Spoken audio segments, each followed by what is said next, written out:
Welcome to the Warrior of Honor channel. Today we will talk about the state of affairs at the Ukrainian front and about a number of interesting events deep in Russia, including fires on its territory. Subscribe to be aware of the latest events in Ukraine. Let's start with the Eastern Front, which is still the hottest spot in the entire war. In the vicinity of Bakhmut, the most difficult battles take place, in which the Ukrainian troops heroically hold the line, holding back the frontal attacks of the outnumbered enemy. Recall that the defense of Bakhmut lasts from midsummer, from July. During this time, the Russian side has repeatedly announced the capture of the city, which of course is not at all true. A month ago, the military leadership of the Russian Federation abandoned the tactics of head-on assault and is making attempts to encircle the city operationally. In recent days, the Russian army has been pressing on the village of Krasnaya Gora, north of Bakhmut.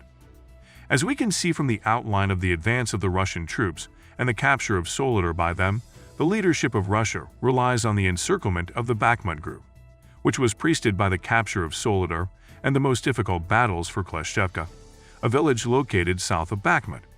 These actions indicate that Russian troops are planning to create a so-called military boiler, thanks to which they will be able to cut off the Ukrainian defense forces from supplies from the Slavic direction and capture those fighters who remained in the city. On the example of the defense of Severodonetsk and Lysychansk, we know that the Ukrainian leadership perfectly understands the plans of the enemy and withdraws troops in time, leaving special forces behind them, who works on the advancing enemy meliks in groups. This approach is based on the tactics of mobile defense, a style of warfare that involves the depletion of the offensive potential of the enemy, sacrificing territories in the process. The subsequent liberation of the Kharkiv and part of the Kherson regions showed that he was very effective. Particularly interesting lately is the southern front, namely the Zaporozhye direction, where Russian troops attempted to capture a powerful stronghold of the Ukrainian army. The Russian army attacked the city of Volodar, encountering serious resistance from the Ukrainian troops and resting against the fortified positions of the Ukrainian units. In this direction, Russia does not come up with anything new, except to storm the fortified positions of the Ukrainian army in the forehead, which, of course, brings huge losses in manpower and equipment. Ugledar is a serious southern fortified area, which is very difficult to take head-on. Artillery regularly works on the advancing. However, this position is not strategically important. If Ukraine decides that it will be beneficial for her to leave it without a fight, retreating to more fortified positions on the second front lines, this decision will be completely understandable, justified. But in the Luhansk direction, according to the latest reports, the Ukrainian army is developing success. According to our data, Ukrainian units are located 2 kilometers from the city of Kremenaya, which is the most important springboard for the offensive of the Severodonetsk agglomeration. Today, this direction is the only one where the Ukrainian troops have a tactical initiative. This state of affairs is caused by the quantitative superiority of the Russian side, both in personnel and in technology. A particularly significant factor, of course, is the lack of a sufficient amount of offensive weapons on the Ukrainian side, which leads to the need to take up defense. A big problem is also the so-called shell hunger. For example, at the beginning of the war, Russia used 30,000 shells per day. Today, this number does not exceed 10,000. The same is with Ukraine. Despite Western supplies, the lack of a large number of shells affects the pace of hostilities. Promising are the latest Western weapons packs, which feature a huge amount of offensive weapons, including armored vehicles, armored personnel carriers, and most importantly, tanks.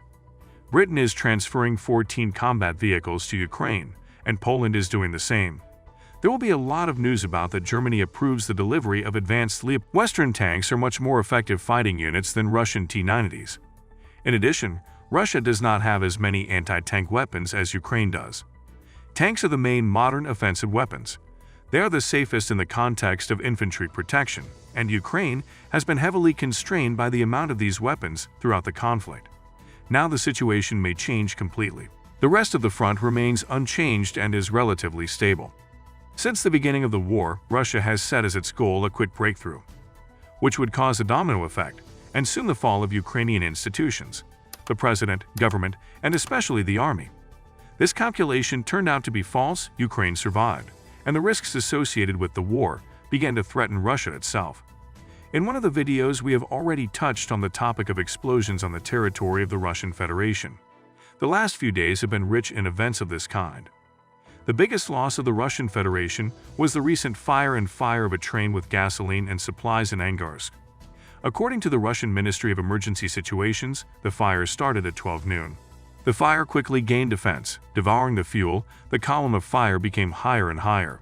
Smoke was seen even in Irkutsk. Local residents reported the sounds of explosions during the fire. Presumably, shells and other combat ammunition destined for shipment to Ukraine exploded. At the time of extinguishing the fire, area was 400 skim. According to official figures, there were no casualties, but the fuel tanker and pre-tanks burned out completely. Extinguished with a foam attack, it was extinguished after more than an hour. Spontaneous combustion is an unlikely cause. In Angarsk, -28°C. The official cause of the fire has already been named: a violation of fire safety requirements during work. Allegedly, when refueling a tanker, there was an ignition of a flammable liquid.